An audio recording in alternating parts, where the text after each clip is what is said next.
All right, welcome everybody to TheoTrade. A quick reminder before we get to this weekend update. People, we're about to embark upon Strategy Week. What is it? It's using high probability option strategies. Well, let's get into the specifics. First and foremost, we are going to have 5 packed days with discussing specific option strategies. Whether you're an absolute beginner or whether you're into the extremes of option strategies, you will not be disappointed by what we are going to offer. You can attend live Monday through Friday. It's January 22nd through the 26th. Again, it's throughout the entire week.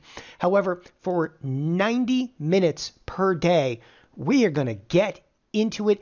By the way, all of this is going to be recorded. It's a lifetime access to the on-demand recording. The entire thing is $199, but what strategies are we going to cover? We're going to talk about, Monday, we're jumping right into selling vertical spreads. And I want to make something clear. This is not about 90 minutes of talking about what a vertical spread is. It's about specifics. It's about criteria. It's about literally what options do I sell? What options do I buy? How do I roll this thing? All right. What's the probability of touching? Iron condors will be day 2 over there. All right. If there's, again, nothing left to the imagination, then we're going to get on Wednesday covered calls and short puts. Again, this is kind of recapping many of the classes we've done over years and years of work over here. Calendar spreads and rolling trades is going to be Thursday. By the way, rolling trades, that's essential for anybody that's traded, whether it's, any option strategy that you do, you're going to have a roll, whether it's a covered call, whether it's a short put, whether it's a calendar spread. Rolling is critical. Advanced strategy is going to be taught on Friday. I'm going to go off the rails, ratio spreads and back spreads and risk twist spreads over there. Okay, listen, whether you're, again, extremely experienced or an absolute newbie, you will get a huge amount out of this. Again, it's $199, but in addition to it, we are also including a 1-month access pass to TheoTrade. Not part of the membership, it's just a 1-month access pass to TheoTrade and allowing you to view the daily coaching sessions. You have everything that we're going to do for the next month, you'll have access to. But in addition to it, and I want to show you what this looks like, in addition to it, what does TheoTrade look like? Well, here is the membership area. You'll have access to the start here. This is for people that are, again, newbies, right? Start here, options 101, options 102. All of these archives are already available to you. And I'll give you for example here, just the order execution part 1, 2, and 3 is worth the $199. Crash course and option Greeks. Okay. By the way, this is just the start here. You'll have access, all right, to every coaching session that we've done. And I'll challenge you, put in a topic over here. You could be like, I want to do dividends. I want to see something on spreads. Okay. You type in spreads and you can actually search the entire archive over here. And it goes on and on. Coaching spread. Why we use vertical spreads, right? Coaching session, risk twist spreads. There's a Q&A session in here. And it goes on from there. You name a topic though, and I bet you anything involving stocks, options, futures, okay, you've got access to everything, again, for the next 30 days in there, in addition to the entire strategy week. The web address, TheoTrade.com/week. Again, it's TheoTrade.com/week. Do not miss this strategy week. It's the first time we've hosted it. It is going to be spectacular. Stay tuned. Let's get to this weekend's update. You were watching the TheoTrade video for January 20th, 2018. This is Don Kaufman. We'll get right to it. Of course, a lot of investors, a lot of traders, what's going to be on their mind happens to be the government shutdown. Well, let's start with what is going to be the impact of that government shutdown upon markets very, very early on. Recognize we have no idea when this is going to reopen in terms of, actual damage to the economy. It's about 0.2% in terms of GDP per week if the government remains shut down. So about 0.2% to the GDP is what would actually clip out of Q1. Again, that's on a per week basis.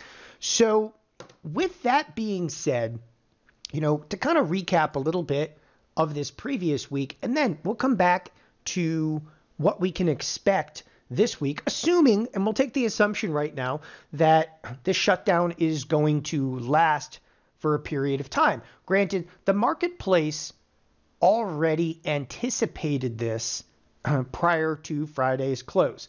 There's not a lot of hope coming into, the close of markets on Friday. Nevertheless, I'll remind you that on Friday, with the government shutdown looming, the S&Ps ultimately still ended up 12 points. In fact, on the week, we effectively started right around that 2785. We still headed higher on the week. Again, we stayed inside of the expected move. Now, the move up this week was not nearly as vicious and chaotic as some of the previous moves that we've seen. So in this video today, we're going to talk about, number one, a couple of positions, okay, that we already have on, a couple of positions you could still put on, and really, we're going to look forward at some of this volatility that we've seen. And the irony is that we're seeing volatility in an upward move to the S&Ps, and that is highly unusual. And again, that rise in volatility has remained this week. So the S&Ps closed the week at 2810. At this point in time, listen, the past, that's it. We stayed inside of the expected move here in the SPX. If you go over to the Nasdaq and you pull the Nasdaq, and we'll actually apply on the Nasdaq auto expected moves here, you will see that this week we actually touched, and again, I'll zoom in as tight as I can on this, we touched the upper end of the expected move in the Nasdaq and backed off of it, again, closing inside of the expected move. On Friday, the big surprise to me on Friday was none other than the Russell. The Russell, which effectively was not performing all that stellar throughout the course of the week, did pop back to the upside. Again, the Russell, however, throughout the course of the week ended up, generally speaking, unchanged. There's a lot of people who are looking at the Russell like, oh, the Russell's up, 1.3% just on Friday. Yeah, but it also got tagged to the downside on Monday of this week. All right, let's stop looking at the past and start talking about the future, because again, what's on everybody's mind over here, the government shutdown, again, it looms over us as traders and investors. Well, as I was pointing out a little earlier here, all right, listen, the probability of this thing happening on Friday was relatively high. If the marketplace knew that the government was going to shut down, it would be priced into the implied volatility. Remember that implied volatility is very forward looking. So, well, what did they price in? And the answer comes in the way of looking at the implied volatility, we'll say for January 26th. Now, what is January 26th? That just happens to be Friday's expiration. Next Friday's expiration. Again, options, what they're trying to do with the option market is kind of handicap risk to the future. All right, so if there's going to be big risk to the future, everybody would see it in here. Come on, people. We're at like a 10.2% implied volatility. Now, granted, that is the equivalent to almost a $32 expected move. So here's the answer you're really looking for. Lately, on a week-to-week basis, and I'm going to come back over here to the SPX, most of the weeks that we've seen markets kind of charging higher, they've had between like a $23 and maybe $22 expected move. That's how tight the expected move has been on a week-to-week basis. Again, if you zoom in over here, most of these weeks, they had, again, $21 expected move, $22 expected move, $24 expected move, okay? In some crazy weeks that we were expecting, like Fed announcements, maybe the volatility expanded a little bit. But the answer, quite simply, is yes, the expected move has elevated this coming week, but not by a very wide margin. Again, in context of this, we're not even up maybe 25% from, again, the average of some of the previous weeks. So implied volatility is slightly elevated in here. But the interesting point to be made is I'm not even entirely sure that that has to do with the government shutdown. If implied volatility was elevated because the government shutdown, wouldn't the Monday also be elevated? And it's not. You have a 7% implied volatility with about $14 expected move. So a lot of this expected move for this coming week being elevated has much more to do with announcements coming out than it does the government shutdown. Like anything else that we've seen lately, the marketplace just seems to kind of shrug a lot of this news off. Now, knowing that there's a government shutdown and so forth, I am going to show you one thing that might kind of implicate that there's some risk out there. And let's get right to it. And it deals substantially with the VIX. Now, I'm also going to show you a trade here in the VIX momentarily that anybody can put on at pretty much any time as long as the pricing is still rather effective. So the VIX, and I've talked a lot about the VIX. The VIX over the last few weeks, as the market has been charging higher. First of all, VIX options have been trading like it's just chaos in there. I mean, on Friday, there wasn't huge volume in the VIX. In previous sessions, though, we've had, a million and a half contracts trading the VIX, which is just off the charts high. And one thing that's been really, really apparent is, people constantly look at implied volatility like we do on the SPX. Well, I also look at implied volatility of the VIX because what implied volatility of the VIX tells me, right? So remember what implied volatility is. It's implications of risk to the future, right? The implied volatility on the VIX itself is just jacked up. And this previous week, there's no, listen, this thing is just high. And it just reeks of risk out there. What else can you say? The VVIX, which again is the volatility of the volatility index. What we do is we go to the SPX all the time, right? We go to the SPX and we open up an option chain and we go, oh, it's 10% implied volatility. And 10% implied volatility then can be calculated into an expected move, right? You take the 10% and it calculates into the expected move. All this is just standard deviation, a little bit of math over there, and we can calculate how far a product can move within a given period of time. The farther the product can move, the more you should basically put on your big boy pants because we're going to get ready to rock. But the SPX isn't saying that right now, right? The SPX is like a 10% vol.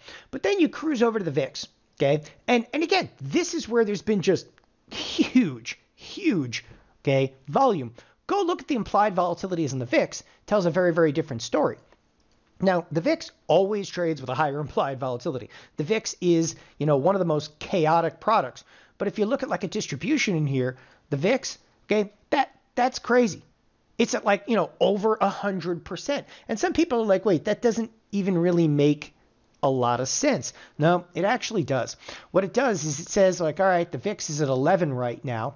When you have over 100% implied volatility, we kind of know the VIX, it can't really go to zero, right? The lowest prints that we've seen have actually been down here in the 8 handle. So there's a floor in at the 8 handle, but because it's got over, 116% implied volatility, it means it could easily double.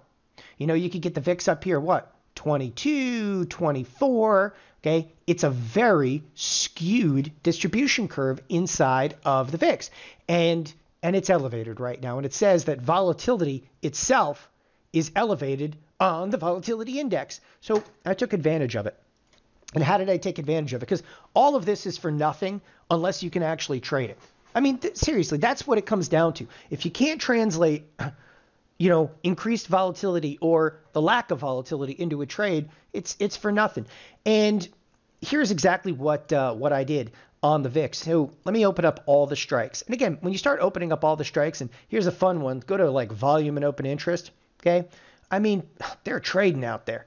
This is some serious stuff. When you see 300,000 contracts, now granted, it's an $11 product, but here's the trade that I created. This is our VIX volatility spread. Okay, and we went out and we sold the 11 puts. Now, I'm going to sell them in this particular case naked. Now, do I take risk in selling an 11 put naked? Yeah, of course. Okay, some of the lower prints in the VIX have been down to, the 9 region. We even had a print in the 8 region. When I say a print, the actual settlement. But we'll exit the trade before then. So I went out and I sold the 11 puts to finance the purchase, of a 14.20 call spread.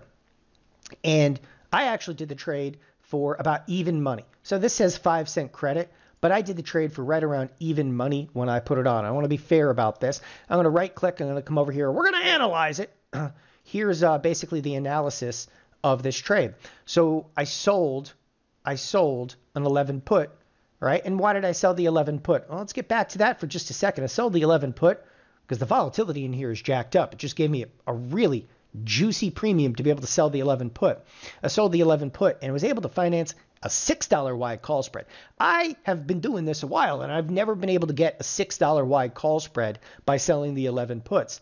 Okay, so that tells you how high the volatility is. This is what the risk graph effectively looks like. Now, a lot of people, they're just caught in like, oh, what if the VIX, what? The lowest print in the VIX has been right around this 9 region. Okay, there was a print at 875, but that's the lowest print ever recorded is at 9. So if the market continues to chug higher, everybody thinks that volatility will go down. This spread could probably lose about $200, right? Neither here nor there. But if volatility pops anytime in the next what? Well, I'm out here using the March, which is also unusual. I looked at this and I priced options. A little further out in time was more advantageous, so I used March. But if the VIX pops anytime in the next, almost 60 days, nothing but blue skies ahead. Now, if the risk to the downside scares you, recognize what we've seen lately. What have we seen? We've actually seen volatility going up with the market going up, which is pure sheer chaos. So let's say volatility goes down. Don't panic. Okay. And if you don't like this trade because there's margin being held on it, and there's going to be some margin in here, you could go out there and clip off that margin a little bit by just buying those 9 puts. So selling the 11-9 put spread to finance the purchase of the 14-20 call spread. That also mitigated some of that risk out there. So that's one of the positions that I put on this week. And, I do trades like this in size. Now, this is not a trade that necessarily pays off, every 59 days. This is a trade that, most of the time, I'm going to take a little bit of a hit here, a little bit of a hit there. But this is something that keeps me warm and fuzzy at night, knowing that I've got a pretty good shot to the downside. In addition to it, I went out and I put on more what I term risk twist spreads. For those of you that do not know what the risk twist spread is, I went out there and I went out 90 days and I built a couple of risk twist spreads, and that's this little monkey, 1, 2, 3, 1. And what the risk twist spread effectively does, and I'll just go through this albeit briefly, okay? What the risk twist spread does is it gives me a great shot to the downside. Now, people are worried about the risk and what's called the valley of death. Don't be. If you know the right criteria for this trade, and that's the kind of stuff that we're doing in the strategy week. If you know the right criteria for this trade, all right, you don't have to be fearful of the risk. But look at this. For $1.15 debit, which is $115, and minimal margin being held, you got yourself one heck of a shot to the downside. Now, kind of continuing on. Again, I put a risk twist spread on the spiders. I also actually put one on inside of the Qs. Well, here's the risk twist spread I also put on inside of the Qs that'll give me, huge potential if the Qs were ultimately to sell off in a big way. So what I have kind of, built inside of my positions, I do actually have a couple of bullish positions, which I'll discuss here. But right now, what I'm doing is I'm taking what I'll kind of take shots to the downside. So a lot of people recognize, the markets are overheated over here. But hey, let's not kid ourselves. Could the markets continue to slip to the upside? Of course they can. So I'm taking appropriate shots to the downside. And what that effectively means is, so here we are right now. Again, we all expect, let's just keep rallying. But when we do snap to the downside, I don't want to put myself at a lot of risk. I want a trade out there, though, that's going to risk 1, okay, to be able to make 5, or risk 1 even to be able to make 10, like those risk twist spreads. And I've been buying these lottery tickets, if you will, to the downside. Obviously, the odds are a hell of a lot better inside of the risk twist spread than a lottery ticket with a risk 1 to be able to make 10. But again, this is the kind of stuff that's just imperative to understand. Now, I'm also going to flip you around to another stock. Now, this happens to be a big one, which is Boeing. And why am I bringing up Boeing? It's not often here on the weekend update that I discuss individual, products, but I'm bringing up Boeing. Now, I maintain, albeit a very small bearish position in Boeing. So why am I bringing it up over here?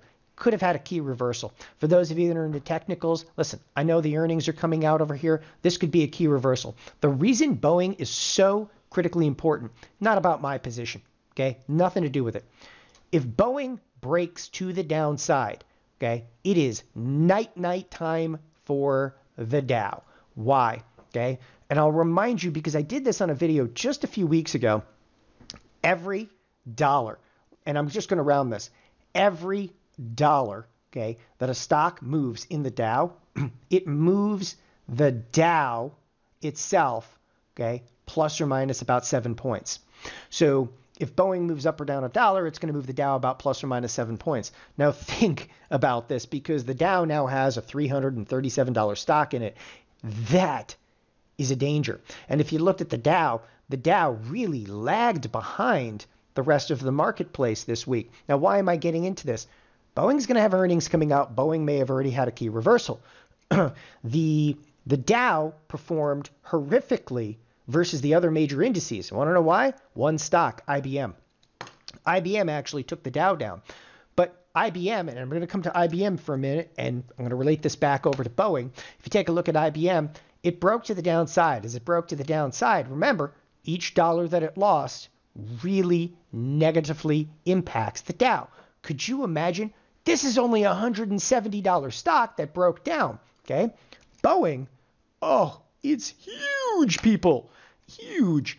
Boeing could have a day where it's down $30, $40, $50. Could you imagine a $50 move? 5 times 7, do some math. I mean, we're talking, again, hundreds of Dow points that could be lost by one individual stock.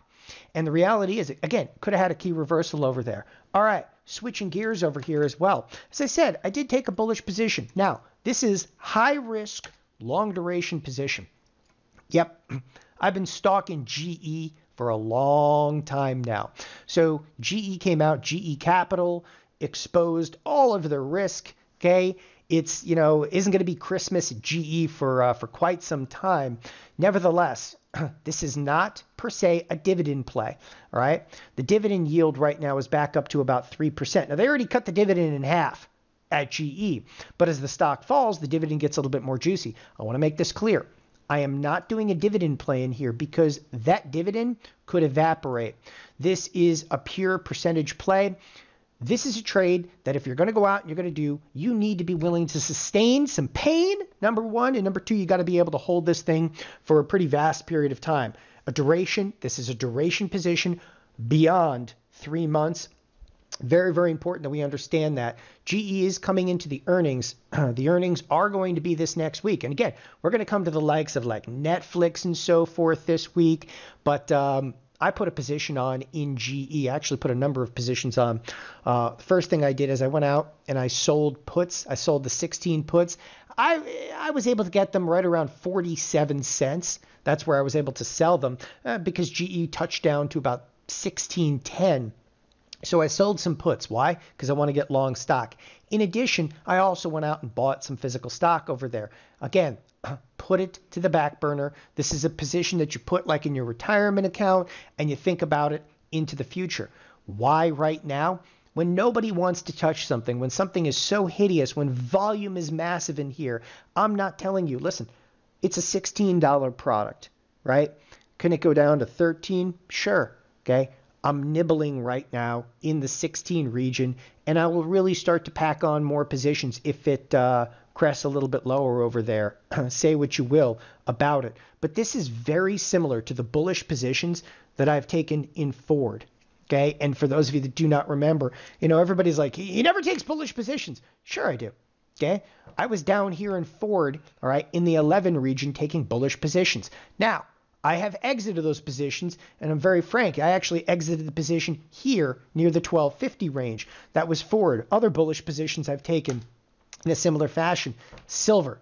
Now, we've took bullish positions a number of times in silver, and I maintain some positioning inside of SLV as well. Okay, these are no different. What's another position I've taken that's been bullish lately? Was actually back here in the XLE. And the reason that I'm pointing this out, by the way, I didn't catch the bottom in the XLE, to be clear.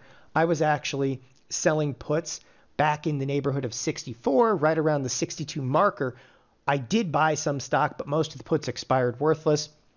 Anyway, all I'm bringing up is a few bullish positions similar into the context of what we see inside of GE and the bullish position ultimately that we took. You know, you're never going to catch a top. You're never going to catch a bottom. But if you're not in a position, then you can't see profitability from the position.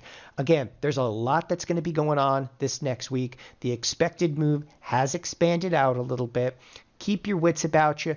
I'll be with you guys all throughout the course of this next week. Again, enjoy it. Have a wonderful weekend. Thanks, everybody, for joining us here at TheoTrade.